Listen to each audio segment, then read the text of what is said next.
चलो ચોપડી માં પાના નંબર 145 9.2.3 આ લક્ષણો પોતાની જાતે કેવી રીતે અભિવ્યક્ત થાય છે. આપણે ગઈકાલે જે ભણાવ્યું હતું એમાં એવું કહ્યું હતું આગલા લેક્ચરમાં કે કોઈ પણ લક્ષણના બે કારક સંતતિમાં ઉતરી આવ્યા છે. દાખલા તરીકે ઊંચાઈનું લક્ષણ હતું વટાણાના છોડમાં તો એમાં કેપિટલ ટી એ હોઈ શકે ને સ્મોલ ટી એ હોઈ શકે, બંને હોય, પણ એ બંનેમાંથી જે પ્રભાવકારી લક્ષણ હતું કેપિટલ ટી એને કારણે છોડનું ઊંચાઈનું લક્ષણ પ્રાપ્ત થયું. એટલે હવે આપણો પ્રશ્ન એવો હતો કે એ કેપિટલ ટી કેમ પ્રભાવકારી થયું, સ્મોલ ટી કેમ ના થયું. હવે એનો જવાબ શરૂ થાય છે, એ હવે ભણીએ છીએ. ગઈકાલ સુધી આપણે એવું ભણ્યા કે કોઈ પણ લક્ષણના બે કારક સંતતિમાં છે, એમાંથી કોઈ એક કારક પ્રભાવકારી છે, એ એની અસર દેખાડે. બીજું કારક હોય ખરું પણ એ દેખાતું નથી. કેમ એવું થાય છે એ હવે એનો જવાબ શરૂ થાય છે 9.2.3 પાના નંબર 145.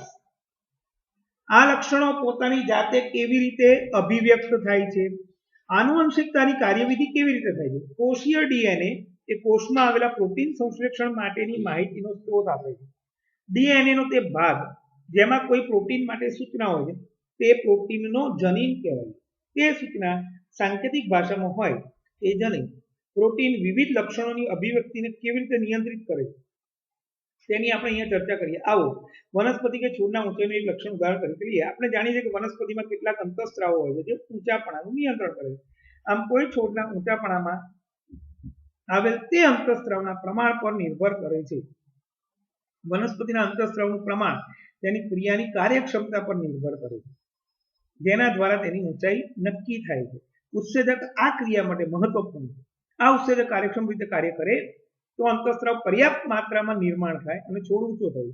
જો આ પ્રોટીનના જનીનમાં કોઈ પરિવર્તન આવે તો નિર્માણ પામનાર પ્રોટીનની કાર્યક્ષમતા પર અસર પડે છે, કાર્યક્ષમતા ઘટે છે, પરિણામે નિર્માણ પામનાર અંતઃસ્ત્રાવની માત્રા પણ ઓછી થાય છે, છોડ નીચો બને છે. આમ જનીનો લક્ષણને નિયંત્રિત કરે છે. હવે ગઈકાલનો જવાબ તમને સમજણ પડી હશે કે કેપિટલ ટી સ્મોલ ટી છે. જેનામાં કેપિટલ ટી હતું એ ઊંચાઈ ધરાવતું. કેમ એવું? તો કોઈ પણ લક્ષણ માટે એની અંદર રહેલો અંતઃસ્ત્રાવ જવાબદાર. એ અંતઃસ્ત્રાવ એ કેટલું કાર્યક્ષમ છે એ એની ઉપર જવાબદાર છે. હવે અંતઃસ્ત્રાવની કાર્યક્ષમતા એ ઉત્સેચક પર આધારિત હોય કે ઉત્સેચક કેટલું કામ કરે છે, અને ઉત્સેચકનો આધાર છે પ્રોટીન પર, અને પ્રોટીન નો આધાર છે જનીન પર. જનીન એટલે ડીએનએ પર આવેલો સાંકેતિક સૂચક. એટલે જેના ડીએનએ ના જનીનો એકદમ કાર્યક્ષમ હોય એના ઉત્સેચકો વધુ સારી રીતે કાર્ય કરી શકે, અને એના કારણે એ ઉત્સેચક દ્વારા જે અંતઃસ્ત્રાવ નિર્માણ પામે એની માત્રા વધારે હોય અને એ અંતઃસ્ત્રાવ કાર્યક્ષમ વધુ હોય, એને કારણે એ અંતઃસ્ત્રાવની અસર હેઠળ એ લક્ષણ વર્તાય. દાખલા તરીકે ઊંચાઈનું લક્ષણ. તો છોડ ઊંચો કેમ થાય છે અને નીચો કેમ થાય છે? તો ઊંચાઈના લક્ષણ માટે અંતઃસ્ત્રાવ જવાબદાર.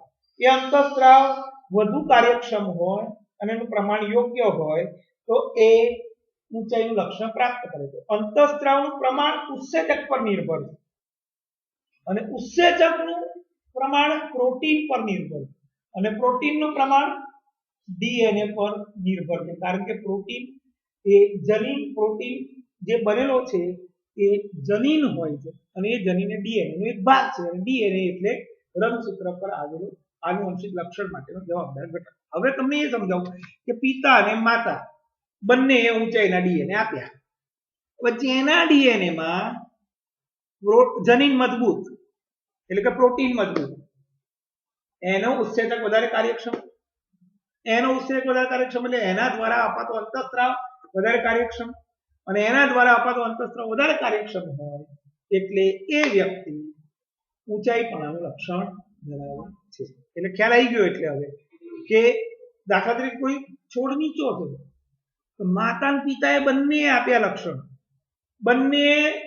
બંનેના જનીન જે ડીએનએ છે એ બંનેના જનીન એટલે કે પ્રોટીન ઓછા કાર્યક્ષમ છે, અને એને કારણે એમના દ્વારા અપાતો અંતઃસ્ત્રાવ પણ ઓછો કાર્યક્ષમ થયો.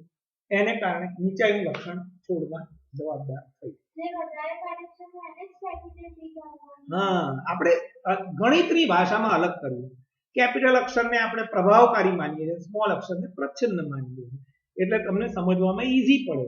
ઊંચાઈમાં હતું તો કેપિટલ ડી સ્મોલ ડી, પછી રંગમાં હતું તો કેપિટલ વાય એ યલો ગણ્યો તો સ્મોલ વાય એ ગ્રીન ગણ્યો તો, અને કેપિટલ આર એ રાઉન્ડ એટલે ગોળ ગણ્યો તો સ્મોલ આર એ ખરબચડો. તો તમને ગણિત, મેન્ડેલે ગણિતનો ઉપયોગ કર્યો.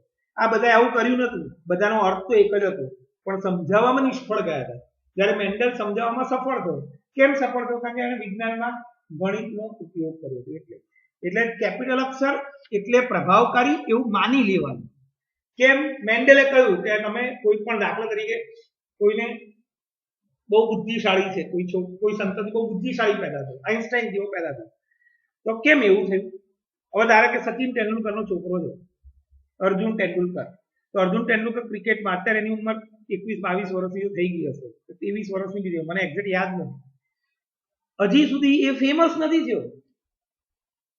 તેંડુલકર 15-16 વર્ષની ઉંમરમાં પહેલી ટેસ્ટ મેચ રમ્યો, સૌથી યંગેસ્ટ ઇન્ડિયનમાં, અને મહાન બની ગયો. હવે એના બાળકમાં ક્રિકેટ માટેનું જે લક્ષણ હતું એ લક્ષણ તેંડુલકરે આપ્યું, સ્પોર્ટ્સ માટેની અભિવ્યક્તિનું. ક્રિકેટ એવો શબ્દ નથી બોલતો, સ્પોર્ટ્સ માટેની અભિવ્યક્તિનું લક્ષણ આપ્યું, અને માતાએ આપ્યું. બંનેના ડીએનએ એનામાં ઉતરી આવ્યા. બંનેના ડીએનએમાં બંનેના પ્રોટીન હોય, એટલે કે જનીન, એ બંને જનીન એનામાં છે. હવે જો તેંડુલકરનું જનીન પ્રભાવકારી હોત તો એ ક્રિકેટર જોરદાર બની ગયો. હા, સ્પોર્ટ્સમેનનું હતું એના માતા પિતા બંનેનું, એટલે એ ફૂટબોલર હતો પહેલા, અને પછી એ ક્રિકેટમાં ટ્રાન્સફર થયો અને બેટિંગ બોલિંગ બધું કરી શકે. એટલે હજી પણ એ તેંડુલકર જેટલી ફેમસ નથી થઈ શક્યું. હવે તેંડુલકરના જે માતા પિતા હતા એમાંથી કોઈ સ્પોર્ટ્સમેન હતું જ નહીં. બંને જે લક્ષણ આપ્યા એ બંનેમાં એનામાં સ્પોર્ટ્સમેન તરીકેના લક્ષણ બંનેના પ્રભાવકારી હશે, એને કારણે એને એનો ફાયદો થઈ. એટલે જો પિતા અને માતા બંને એક સરખા પ્રભાવકારી લક્ષણ આપે તો સંતતિને બહુ જ ફાયદો થાય. પિતા અને માતા બંને જો ઓછા પ્રભાવકારી લક્ષણ આપે તો સંતતિ નબળું રહે. અને પિતા પ્રભાવકારી આપે, માતા પ્રચ્છન્ન આપે, તો પિતાનું લક્ષણ એનામાં ઉતરી આવે. પિતા પ્રચ્છન્ન આપે, માતા પ્રભાવકારી આપે, તો માતાના લક્ષણ. સેમ વસ્તુ થઈ અભિષેક બચ્ચન. અમિતાભ બચ્ચને એને એક્ટિંગનું લક્ષણ આપ્યું, ડીએનએ. જયા બચ્ચને એક્ટિંગનું લક્ષણ આપ્યું. બંને લક્ષણ આપ્યા જ છે, બંનેના ડીએનએ છે, બંનેના જનીન આપ્યા, પણ એમાં અમિતાભ બચ્ચનનું જનીન એટલું બધું પ્રભાવકારી ના થયું. હા, એનું અસર વર્તાઈ થોડી, કે થોડા ઘણા પિક્ચરમાં ફેમસ થયો, પણ જે ક્રેડિટ અમિતાભ બચ્ચનને અત્યારે હાલ 75 વર્ષની ઉંમરમાં એને અત્યારે મળે છે એવું અભિષેક બચ્ચનને 40 વર્ષની ઉંમરમાં નથી મળતું. એટલે એનામાં એ લક્ષણ પ્રભાવકારી નથી, ઓછું પ્રભાવકારી. પણ આમાં કેવું હોય કે ઘણીવાર આપણે આપણી બધાની એવી તાકાત નથી આપી ભગવાન કે પોતાની જાતે બધું ડેવલપ કરવા. જેમ કે ધીરુભાઈ અંબાણીએ પોતાની જાતે પગ ઉપર આખી ઇન્ડસ્ટ્રી ઊભી કરી, રિલાયન્સ. હવે એના 2 દીકરા અનિલ અંબાણી મુકેશ અંબાણી, એમને વારસાગત મળી ગયું. હવે એમને એને આગળ વધારવાનું છે, એટલે એમને એની બુદ્ધિ બહુ દોડાવવાની નથી, ડેવલપ કરવા માટે. એવી રીતે જેના માતા પિતા પ્રભાવશાળી હોય તો એમને એમના સંતાનોને વારસાગત એ મળે, તો એમાં એ પ્રભાવશાળી ના બને ચાલે, એનાથી એમનું કામ ચાલી જાય, એમના નામથી એમનો ધંધો આગળ વધી શકે. પણ પછી એની ત્રીજી પેઢીમાં ઝીરો થઈ જાય જો એમનામાં આવડત ના હોય. એના કારણે આ ડીએનએ બહુ કામની વસ્તુ.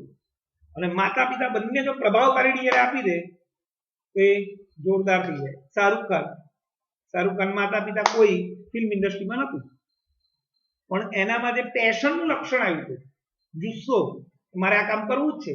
જેમ સુશાંત સિંહ, એ લોકોને પેશનના લક્ષણ મળ્યા હતા માતા પિતા બંને તરફથી, કે તમે જે કામ કરો છો, જેમાં ઇન્ટરેસ્ટ છે એના અંદર ઊંડા ઉતરી જાઓ ગમે તે.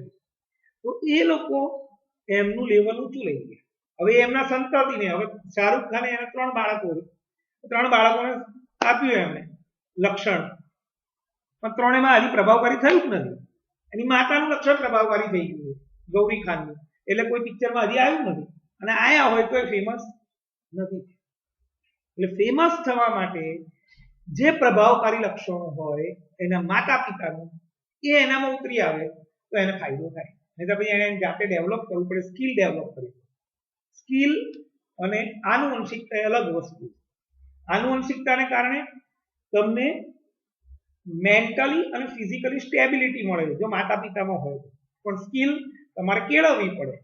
એ આવી જાય એમ કે ધારો કે તમે અત્યારે ભણો છો, હવે એન્જિનિયર થશો કે ડોક્ટર થાવ કે સીએ થાવ કે વકીલ બનો કે પ્રોફેસર થાવ, તો એની તમે સ્કિલ મેળવશો 3, 4, 5 વર્ષ એની પ્રેક્ટિસ કરીને. એટલે કોઈ પણ જગ્યાએ તમે ભણી લો ને એના પછી 2 વર્ષ એની પેલું શું કહેવાય તમને એની ઇન્ટર્નશીપ કરવી પડતી હોય.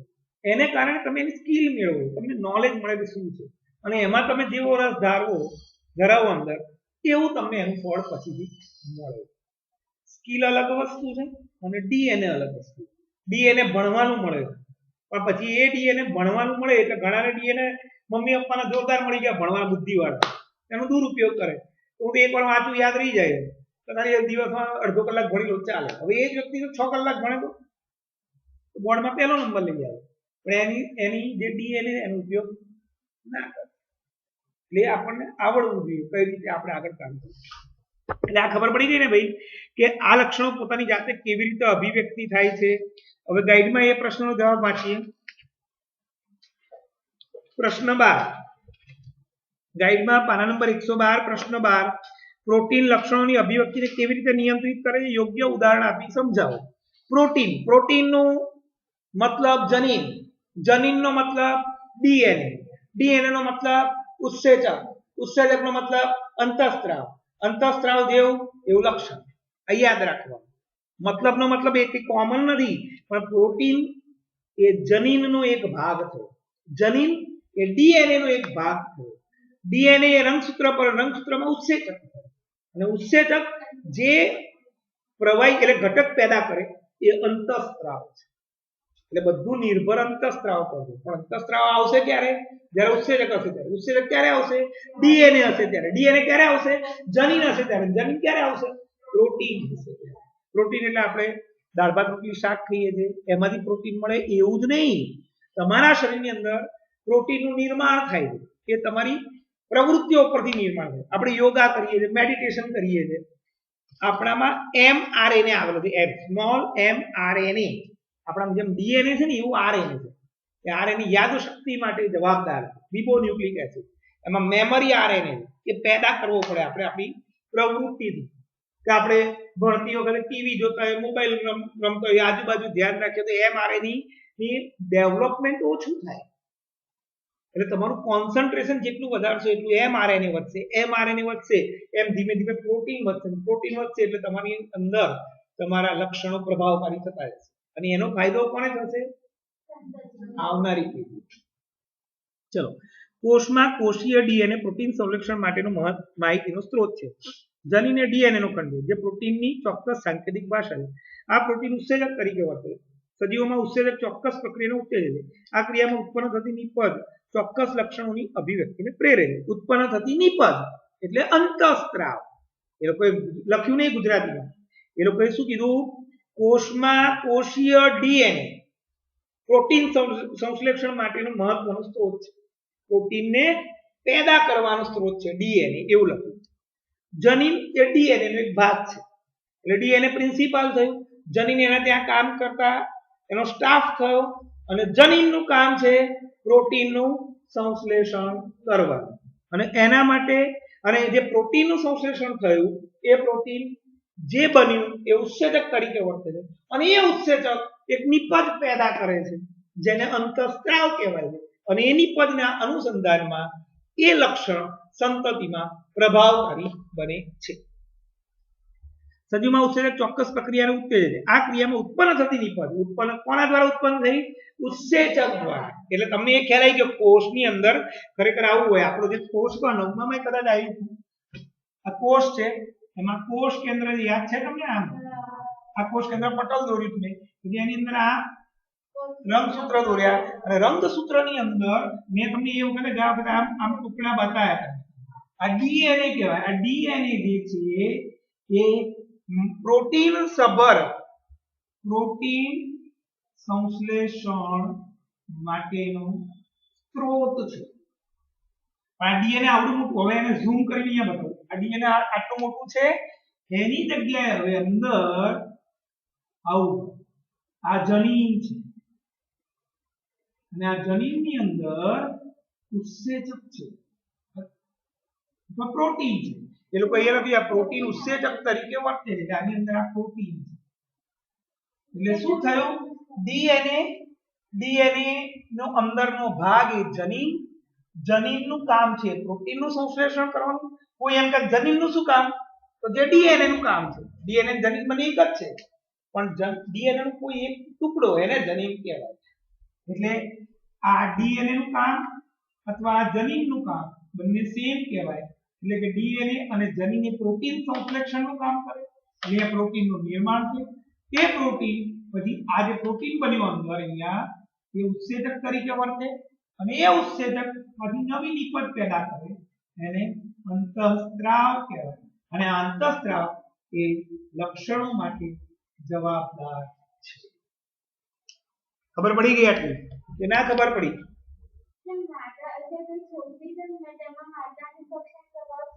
ના, એવું ના હોય. એવું ક્યારે ના હોય. છોકરી છે છોકરો એના પછીનો ટોપિક છે. લિંગ નિશ્ચયન. લક્ષણ અલગ વસ્તુ છે. લક્ષણનો મતલબ એ છે કે કોઈ પણ લક્ષણ માટે બે જવાબદાર ઘટક છે, બે રંગસૂત્રો, એક પિતાનું ને એક માતા. એ બંનેની અંદર ડીએનએ. આના ડીએનએ માં પિતાના આનુવંશિક લક્ષણો હોય, આના ડીએનએ માં માતાના આનુવંશિક લક્ષણો હોય. આના ડીએનએ ની અંદર જનીન, આના ડીએનએ ની અંદર જનીન. હવે આનો જનીન પ્રોટીન બનાવે, આનો જનીન પણ પ્રોટીન બનાવે. આનો પ્રોટીન ઉત્સેચક તરીકે વર્તે, આનો પ્રોટીન પણ ઉત્સેચક તરીકે વર્તે. આના પ્રોટીને આના ઉત્સેચકે અંતઃસ્ત્રાવ ઉત્પન્ન કર્યો, આના ઉત્સેચકે પણ અંતઃસ્ત્રાવ ઉત્પન્ન કર્યો. હવે આ બેમાંથી જેનો અંતઃસ્ત્રાવ પ્રભાવકારી એ લક્ષણ સંતતિના ઉત્ક્રિયા. ખ્યાલ આવી ગયો આટલો?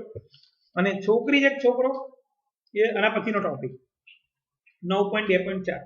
ચલો, ઉદાહરણ બગીચાના વટાણાના છોડમાં ઊંચાઈનું લક્ષણ જોવા મળે છે. છોડની ઊંચાઈનો આધાર સંશ્લેષિત તથા ચોક્કસ અંતઃસ્ત્રાવની માત્રા પર રહેલો છે, જે છોડની વૃદ્ધિને પ્રેરે છે. અંતઃસ્ત્રાવની માત્રાનો આધાર ચોક્કસ ઉત્સેચકનું સંશ્લેષણ કરતી ક્રિયાની કાર્યક્ષમતા પર નિર્ભર છે. જો ચોક્કસ ઉત્સેચક કાર્યક્ષમ રીતે કાર્ય કરે તો અંતઃસ્ત્રાવ પર્યાપ્ત માત્રામાં નિર્માણ પામી મુક્ત થાય અને છોડ ઊંચો થાય. જો ઊંચાપણા માટેના જનીનમાં કોઈ પરિવર્તન આવે, એટલે કે ઉત્સેચકની કાર્યક્ષમતા ઘટે, તો નિર્માણ પામનારા અંતઃસ્ત્રાવની માત્રા ઘટે છે. આથી છોડની ઊંચાઈ વધતી નથી, છોડ નીચો રહેલી છે.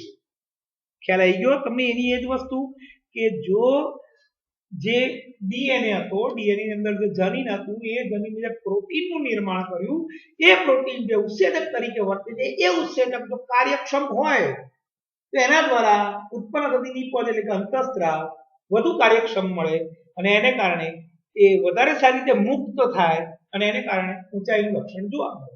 પણ જો ડીએનએ ની અંદર રહેલો જનીન કે જે પ્રોટીનનું નિર્માણ કરે છે, એ પ્રોટીન એ જો કાર્યક્ષમ રીતે ઉત્સેચક તરીકે કાર્ય ન કરે તો એના દ્વારા નિર્માણ પામતો અંતઃસ્ત્રાવ એટલો કાર્યક્ષમ હોતો નથી, એટલો બધો મુક્ત થતો નથી. એને કારણે છોડ નીચા પણ ધરાવે છે.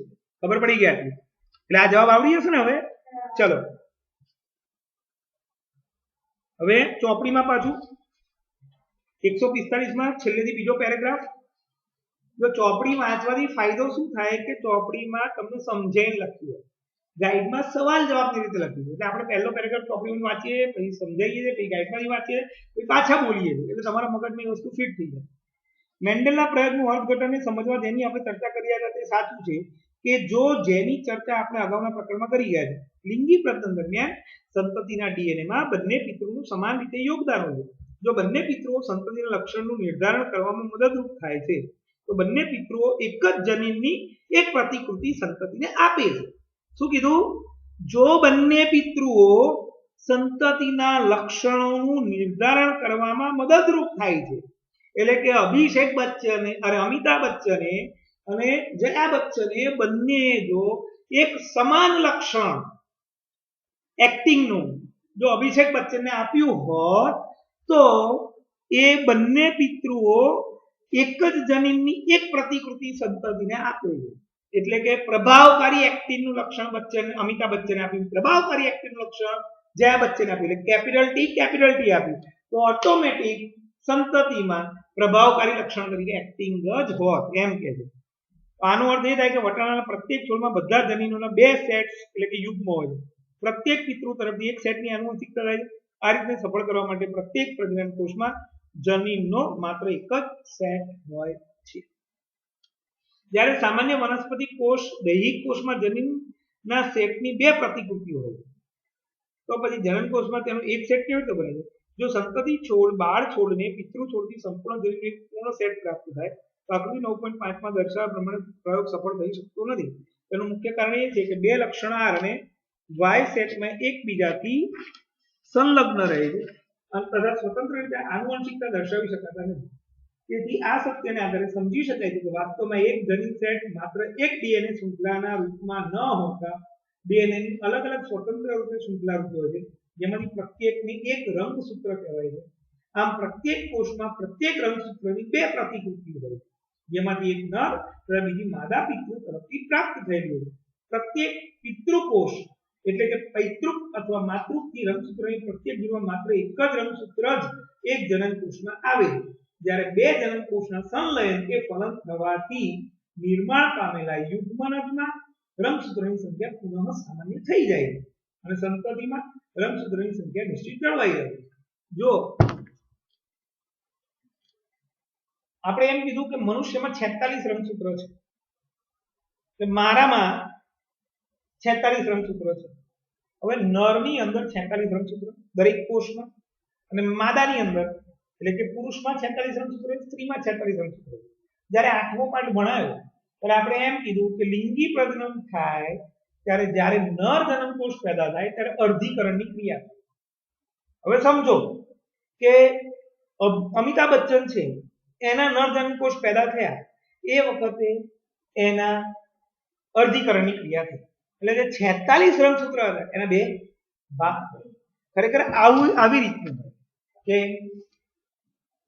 આ એક જોડ, આ બીજી જોડ, આ ત્રીજી જોડ, તો સમજો આવી 23 જોડ થઈ. હવે તમે સમજો કે આ ઊંચાઈ માટેનું છે, આ ભણવા માટેનું છે, આ બુદ્ધિ માટેનું છે. હવે તમે એમ સમજો કે આ કેપિટલ P ધરાવે છે અને આ સ્મોલ t. સેમ વસ્તુ માતામાં આ રીતના 23 જોડ રંગસૂત્રો છે. હવે અર્ધીકરણની ક્રિયા થઈ. અર્ધીકરણની ક્રિયા થઈ એટલે આના બે ભાગ થયો, આના પણ બે ભાગ થયો. એટલે આ શુક્રકોષ, એક શુક્રકોષમાં આ લક્ષણો આવ્યા, બીજા શુક્રકોષમાં આ લક્ષણ, એક અંડકોષમાં આ લક્ષણ આવ્યા, બીજા અંડકોષમાં આ લક્ષણ. હવે વિચાર કરો કે આ શુક્રકોષનું આ અંડકોષ વડે ફલન થયું,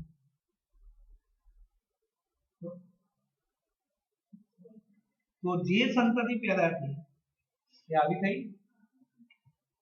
અને ધારો કે આ શુક્રકોષનું આ અંડકોષ વડે ફલન થયું, તો બંને કેવા આયા? Small t. એટલે આ બંને વામન લક્ષણ ધરાવતા સંતતિ પેદા. એટલે તમને એવું કીધું કે જ્યારે લિંગી પ્રજનનની ક્રિયા થાય ત્યારે જ્યારે જનનકોષ પેદા થાય ત્યારે દરેક કોષની અંદર જનનકોષ પેદા થયા પહેલા દરેક કોષમાં એક લક્ષણના બે રંગસૂત્ર. હવે જ્યારે નર જનનકોષ કે માદા જનનકોષ પેદા થાય અર્ધીકરણની ક્રિયા થાય એટલે દરેક જનનકોષની અંદર દરેક લક્ષણનું એક એક રંગસૂત્ર આવી જાય છે. હવે જ્યારે નર જનનકોષ અને માદા જનનકોષ ભેગા થાય ત્યારે પાછું જે નવી સંતતિ બની એમાં પાછા 23 જોડ થઈ જાય. સામાન્ય 46 રંગસૂત્રો થઈ જાય. આ 23 અને આ 23 બે ભેગા એટલે 46. એમાં જેનો અંતઃસ્ત્રાવ પ્રભાવકારી એ લક્ષણ ઉતરી આવે છે. ખ્યાલ આવી ગયો આટલો? ચલો ગાઈડમાં પ્રશ્ન 13, આનુવંશિકતાની કઈ ક્રિયાવિધિનો લિંગી પ્રજનન કરતા બધા સજીવો ઉપયોગ કરે છે, અથવા આનુવંશિકતાની ક્રિયાવિધિ કઈ રીતે કાર્ય કરે છે? લિંગી પ્રજનન દરમિયાન સંતતિમાં આનુવંશિકતા માટે બંને પિતૃનો સમાન ફાળો છે.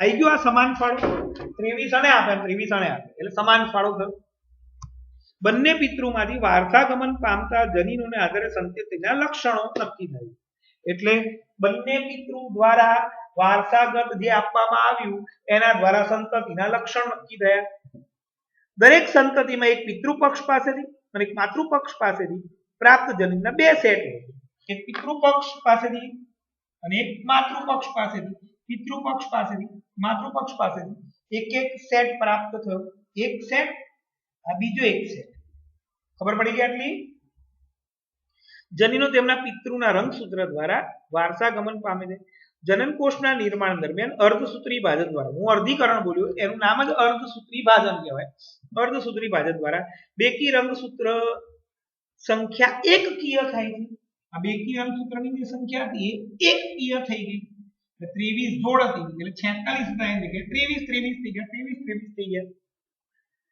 આમ પ્રત્યેક પિતૃ કોષમાંથી જનન કોષમાં રંગસૂત્રની પ્રત્યેક જોડમાંથી માત્ર એક રંગસૂત્ર આવે છે એટલે કે આમાંથી આ એક રંગસૂત્ર આવ્યું આમાંથી પણ આ એક રંગસૂત્ર આવે છે જ્યારે માતૃ અને પિતૃના એકકીય જનન કોષોના ફલનથી યુગ્મનજ નિર્માણ પામે આ એકકીય જનન કોષના ફલનથી યુગ્મનજ નિર્માણ પામે છે યુગ્મનજ નવી સંતતિનો પ્રથમ કોષ બને છે ફલનમાં ભાગ લેતા જનન કોષો દ્વારા સંતતિમાં રંગસૂત્રની સંખ્યા પાછી બેકી થઈ ગઈ રંગસૂત્રની સંખ્યા કેવી થઈ ગઈ બેકી આના 23 આના 23 એટલે ટોટલ કેટલા થઈ ગયા પાછા 46 કારણ કે તે દરેક રંગસૂત્રની બે પ્રતિકૃતિ મેળવે છે આ દરેક રંગસૂત્રની કેટલી પ્રતિકૃતિ મેળવી બે એક પિતા તરફથી એક માતા તરફથી સંતતિના રંગસૂત્રોની નિશ્ચિત સંખ્યા જળવાઈ રહે છે અને તે જાતિના ડીએનએ ની સ્થાયીતાને સુનિશ્ચિત કરે છે એટલે જે બાળક બન્યું એમાં રંગસૂત્રની સંખ્યા કેટલી થઈ આની 23 આની 23 એટલે 46 એટલે મનુષ્યનો જ બાળક મનુષ્ય જ થયું એ આના ડીએનએ દ્વારા જાતિ સુનિશ્ચિત થઈ ગઈ આનુવંશિકતાની આ ક્રિયાવિધિનો ઉપયોગ લિંગી પ્રજનન કરતા બધા સજીવો કરે છે ખબર પડી ગઈ એટલે આમાં શું આવ્યું પહેલો પોઈન્ટ શું આવ્યો કે દરેક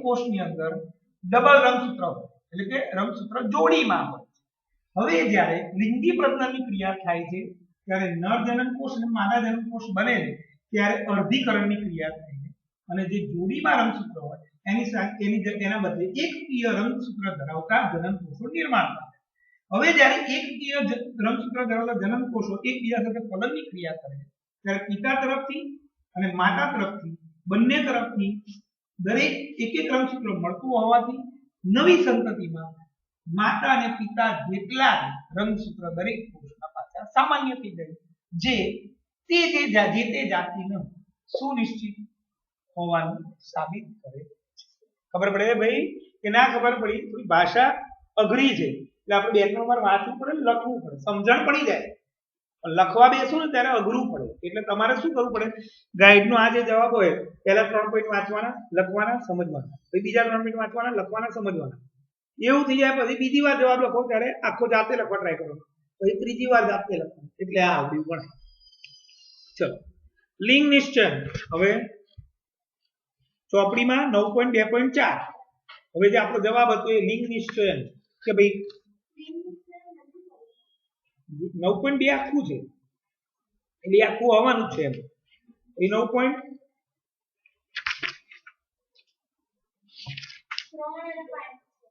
હા 9.3 અને 9.5 છે એટલે 9.3 અને 5 લઈ લઈશું કાલે પતી જશે ચલો લિંગ નિશ્ચયન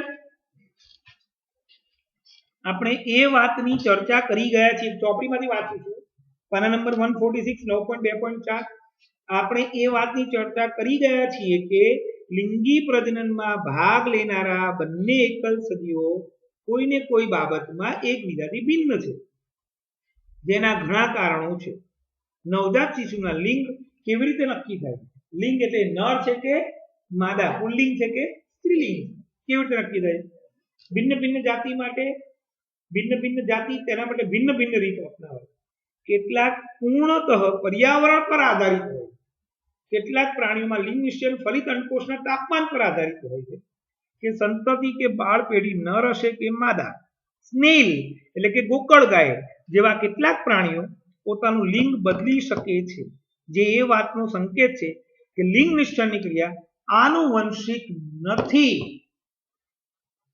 નર છે કે માદા છે, આપણે અત્યારે જે ભણીએ મનુષ્ય માટે એટલું નથી ભણતા, સજીવો માટે ભણીએ.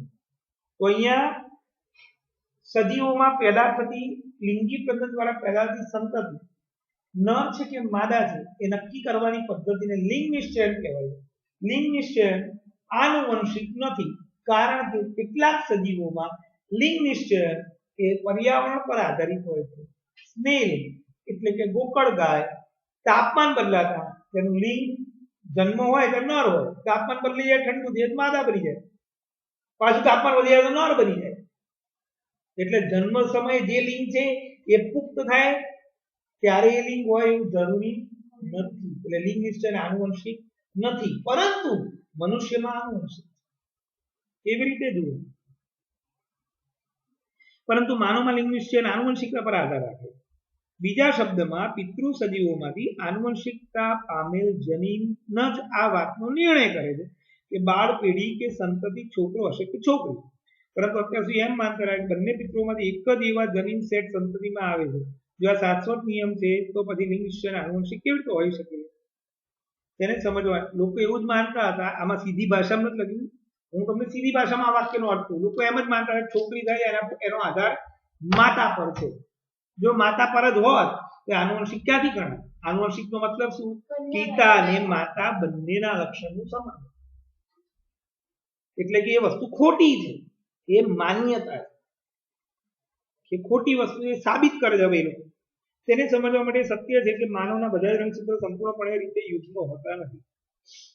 માનવમાં મોટા ભાગના રંગસૂત્રો માતા અને પિતાના રંગસૂત્રના પ્રતિકૃતિ સ્વરૂપ હોય છે. તેની સંખ્યા 22 જોડે છે.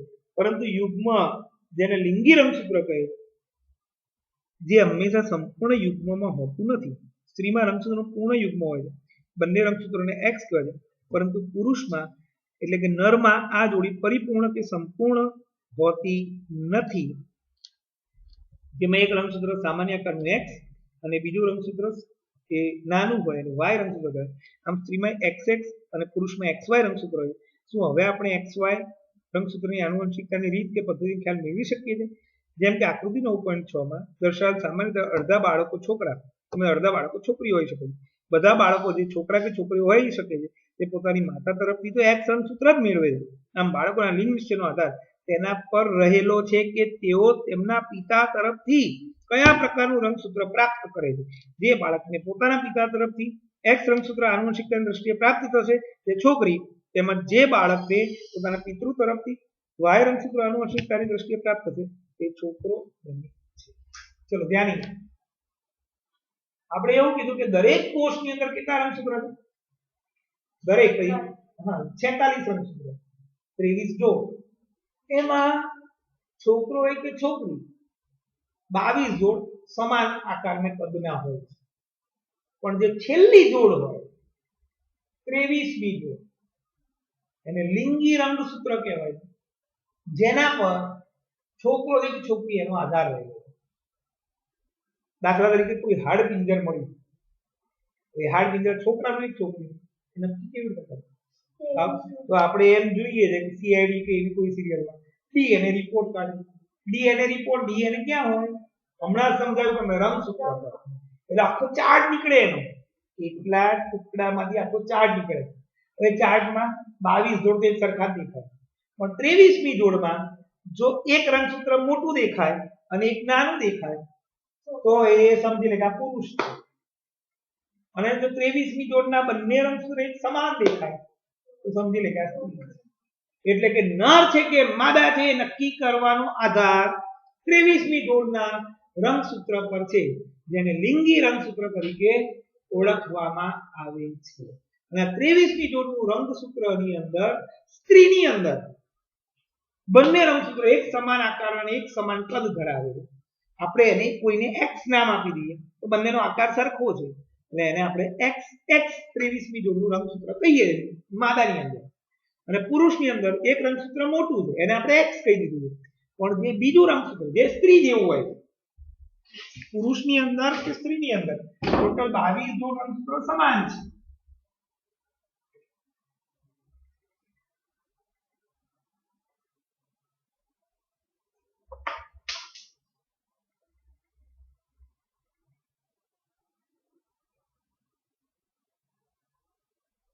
આવી 22 જોડ ઇઝ ઇક્વલ ટુ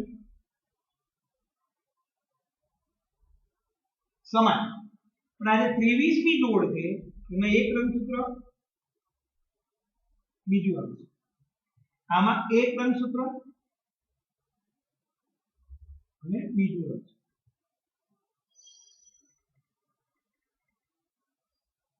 દેખાય બંને સેમ? તો આ જે મોટું છે એને x નામ આપી દઈએ અને નાનું છે y. એટલે આ જે થઈ એ 23મી જોડ થઈ, એટલે લિંગી રંગસૂત્ર કહેવાય છે. આ જે થઈ એ 23મી જોડ લિંગી રંગસૂત્ર. પુરુષમાં એક રંગસૂત્ર કદ આકારમાં મોટું બીજું નાનું, એટલે 23મી લિંગી રંગસૂત્ર XY પ્રકારનું હોય પુરુષમાં, અને સ્ત્રીની અંદર XX પ્રકારનું હોય છે. ખ્યાલ આવી ગયો? હવે તમે વિચાર કરો કે છોકરો થશે કે છોકરી, એના માટે કોણ જવાબદાર? અર્ધીકરણની ક્રિયા થઈ. અહીંયા અર્ધીકરણની ક્રિયા થઈ ગઈ. તો અહીંયા આ એક શુક્રકોષ બન્યો,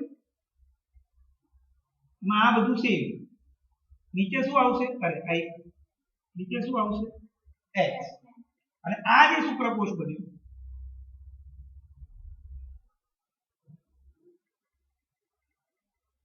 એમાં આવ્યું y. આ શુક્રકોષ છે.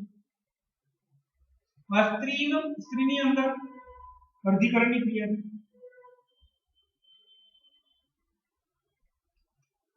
x. બીજો અંડકોષ બન્યો, એમાં અર્ધીકરણની ક્રિયા થઈ, એમાં પણ શું બની ગયું? એટલે દરેક અંડકોષમાં જો દરેક અંડકોષનું જે 23મું રંગસૂત્ર એ કેવું છે? પણ પુરુષમાં દરેક શુક્રકોષમાં 23મું રંગસૂત્ર અલગ અલગ. 50% આવા રંગસૂત્રો હોય, આવા શુક્રકોષ, 50% આવા શુક્રકોષ, 50% આવા અંડકોષ હોય, 50% આવા અંડકોષ હોય. હવે વિચાર કરો કે જો X પ્રકારનું રંગસૂત્ર ધરાવતા શુક્રકોષ વડે અંડકોષનું ફલન થાય તો 23મી જોડમાં શું આવશે? અને X આપ્યો અને X. હવે જો આ શુક્રકોષ વડે આ અંડકોષનું ફલન થયું તો જે 23મી જોડ બની માતાનો x પિતાનો, તો આ જે સંતતિ બની છોકરો, અને આ જે સંતતિ એ છોકરો. એનો મતલબ એમ થયો કે ઉત્પન્ન થતી સંતતિ જે છોકરો છે કે છોકરી, એનો આધાર જે પ્રકારના શુક્રકોષ વડે અંડકોષનું ફલન થાય તેની પર રહેલો છે. X પ્રકારના રંગસૂત્ર ધરાવતા શુક્રકોષ વડે અંડકોષનું ફલન થાય. અંડકોષ તો સેમ જ છે, અંડકોષમાં ક્યાંય ફરક નથી, ગમે તે અંડકોષ લો, કારણ કે આમાં 23મી જોડ સમાન છે. એટલે અર્ધીકરણ થઈ તો આમાં જે આવી જ આમાં છે, પણ શુક્રકોષમાં 23મી જોડ ડિફરન્સ છે. X પ્રકારનું રંગસૂત્ર અને Y પ્રકારનું રંગસૂત્ર બંને હોય. અર્ધીકરણ થયું એટલે આ X પ્રકારના 50% શુક્રકોષ બન્યા અને Y પ્રકારના 50% શુક્રકોષ બન્યા. હવે જો આ X પ્રકારના 50%ના આ શુક્રકોષ વડે અંડકોષનું ફલન થયું તો 23મી જોડ જે આવી એ XX પ્રકારની, એટલે ઉત્પન્ન થતી સંતતિ માદા એટલે છોકરી. હવે જો Y પ્રકારના શુક્રકોષ વડે અંડકોષનું ફલન થયું, ઉત્પન્ન થતી સંતતિમાં 23મી જોડ XY પ્રકારનું રંગસૂત્ર ધરાવે એટલે એ છોકરો થશે. આમ ઉત્પન્ન થતી સંતતિનું લિંગ નિશ્ચય એ પિતાના કયા પ્રકારના શુક્રકોષ વડે અંડકોષનું ફલન થયું તેની પર આધાર રાખ્યો છે.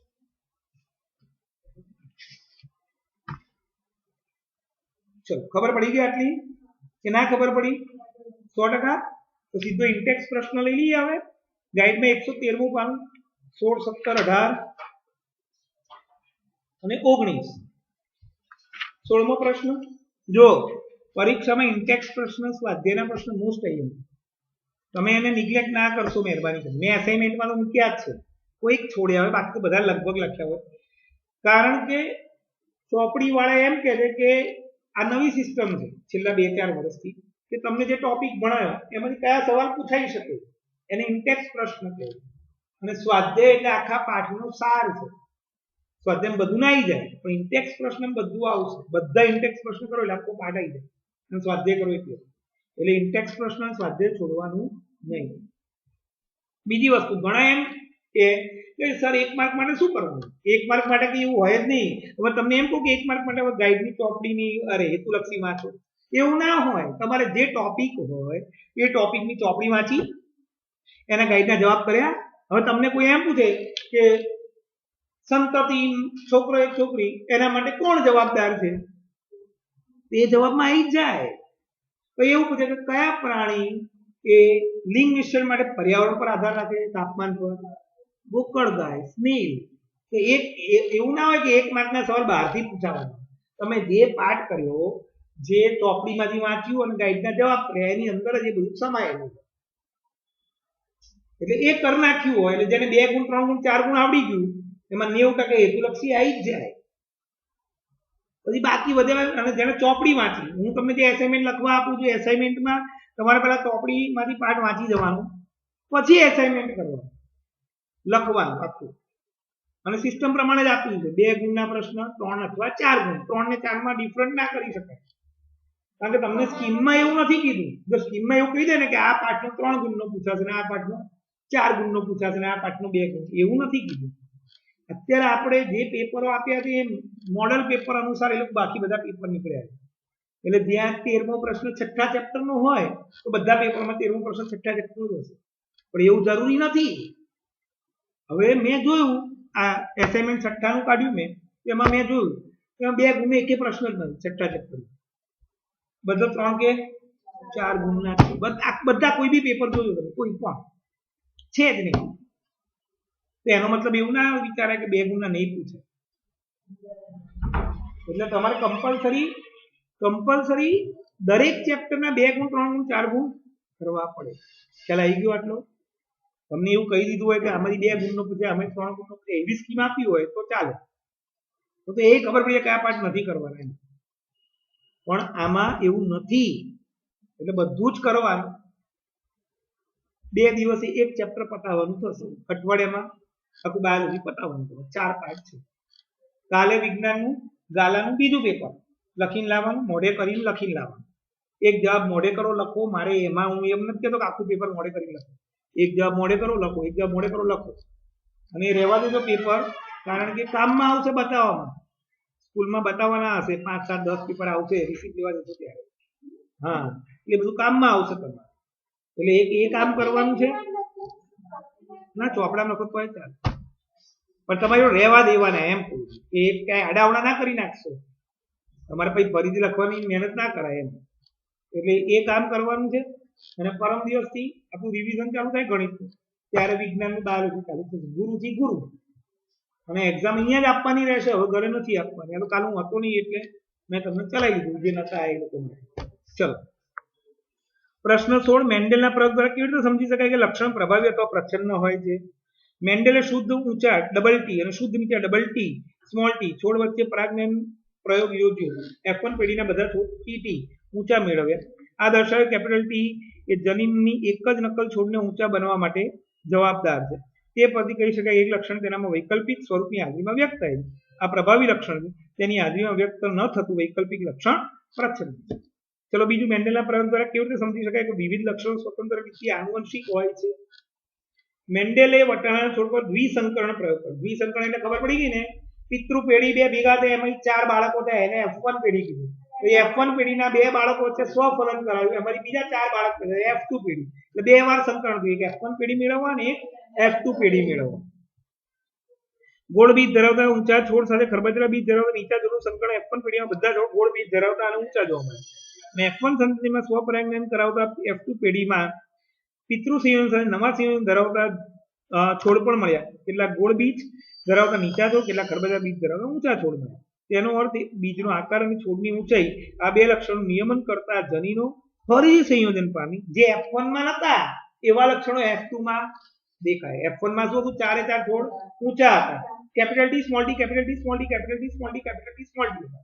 પણ પછી એ બંને વચ્ચે સ્વફલન થયું તો તમે જોજો capital T T, capital T, small T, capital T small T અને બંને સ્મોલ ટી એટલે પહેલા ત્રણ જે હતા એ ત્રણ ઊંચાઈ વાળા અક્ષર પણ જે ચોથો છોડ આવ્યો એ નીચાઈ વાળો ખરેખર નીચાઈ વાળું લક્ષણ જ નતું દેખાયું આપણને F1 પેઢીમાં છતાં પણ F2 પેઢીમાં આનુવંશિકતા તરીકે એ લક્ષણ દેખાયું અને છોડ નીચો જોવા મળ્યો આમ છોડના લક્ષણો સ્વતંત્ર રીતે આનુવંશિક થયા એના પર કોઈની બળજબરી પૂર્વક ના હોય કે ઊંચું છે છોડ તો ઊંચો જ થશે ખબર પડી ગઈ આટલી એક પુરુષનું રુધિર જૂથ એ છે તે એક સ્ત્રી કે જેનું રુધિર જૂથ O છે તેની સાથે લગ્ન કરે તેમની પુત્રીનું રુધિર જૂથ O છે શું આ વિધાન પર્યાપ્ત છે કે જો તમને કહેવામાં આવે કે કયા વિકલ્પ રુધિર જૂથ A અથવા O પ્રભાવી લક્ષણ માટે છે ના આપેલ માહિતી માટે પર્યાપ્ત નથી A અથવા O રુધિર જૂથ પ્રભાવી છે રુધિર જૂથનું લક્ષણ જનીન વડે નિયંત્રિત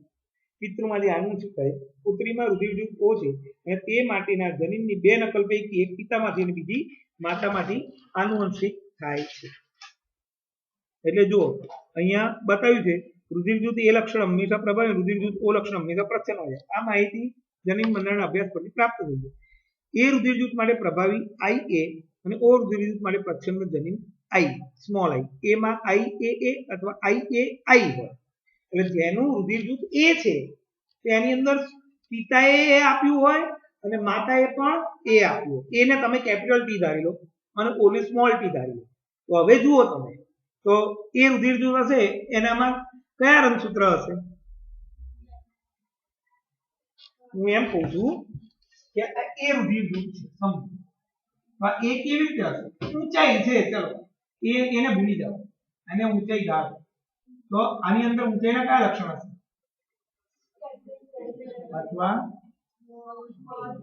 આવું હોઈ શકે એટલે આ લોકો રુધિર જૂથ માટે એવું કીધું કે કાં તો A હોય અને A હોય પિતા એ આપ્યું માતાએ પણ A આપ્યું પણ કાં તો પિતાએ આપ્યું હોય અને માતાએ O આપ્યું આ પ્રચ્છન્ન છે પ્રભાવ કોનો થયો આ જો બીજું અથવા કરીને લખ્યું વાંચો IA અથવા I અહીંયા આ શું લખ્યું IA નો મતલબ કેપિટલ A અને આનો મતલબ O એટલે હોય તો ખરું પણ અસર કોની વર્તાય છે જે પ્રભાવી હતું એની હવે O છે O મળ્યું હોય તો એમાં શું હશે બોલો નીચા O એટલે નીચું જેવું માની લો નીચા વાળું તો એમાં શું હતું આપણામાં એટલે આપણે આમાં બંનેમાં શું હશે O તો જ O હશે એટલે તો O રુધિર જૂથ ધરાવતા વ્યક્તિને કોનું રુધિર જૂથ ચાલે O નું જ ચાલે હોય એ દાતા છે O શું છે દાતા જે કોઈને પણ રુધિર આપી શકે છે એનું કારણ શું થયું આ થયું બધામાં પ્રચ્છન્ન તરીકે O તો હોય એટલે O જો કોઈના શરીરમાં જાય તો એને નુકસાન પહોંચાડવાનું નથી અને એ સર્વગ્રાહી છે એટલે એ વાળો કોઈનું પણ રુધિર જૂથ લઈ શકે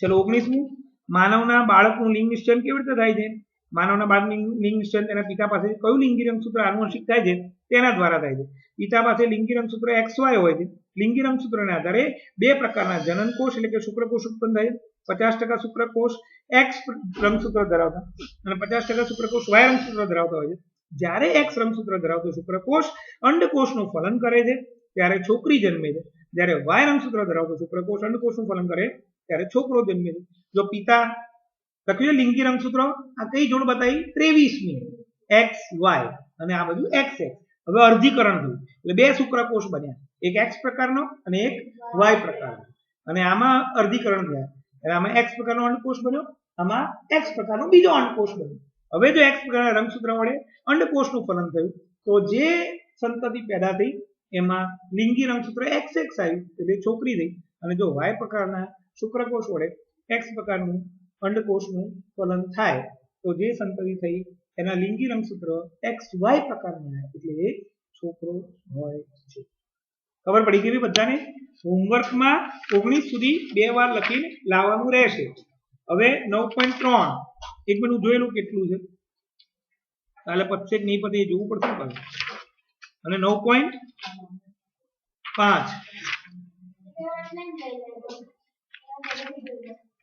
પણ ઓનલાઈનમાં શું બેન આ લખાય એવું નથી મારથી બોર્ડ પર એટલે એક દિવસ વધારે થશે એમાં કંઈ આપણને ઇસ્યુ